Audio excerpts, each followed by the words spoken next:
We stand for peace and joy. We fix our eyes on Jesus.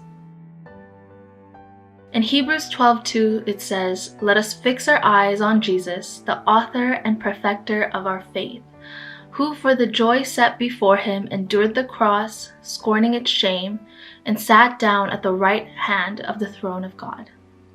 Christ's entire ministry is grounded in his example, and this is something we should strive to follow. His willingness to endure all those trials and persecution came from an understanding that God could and would work together for good.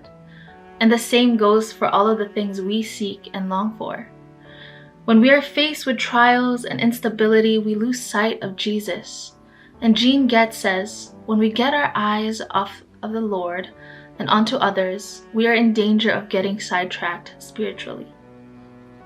So as we begin transitioning back from the pandemic, I encourage us to not only look at the things that we have lost, but instead to look up at heaven and thank God for the things that we have gained and the things that we have learned. We have learned what it means when they say there is light at the end of the tunnel. So I encourage us to not only focus on the darkness we have faced, but to focus on the light that is Jesus Christ in everything we do, and even in the unknown that is yet to come. We have to remember that the end goal of Jesus' obedience was to establish the purpose we should be striving, which is to keep our eyes on him, because he alone is the author and perfecter of our faith, as it states in Hebrews 12:2.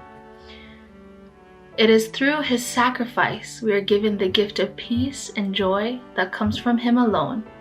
And the purpose we should be striving for is our ultimate victory and reward in God.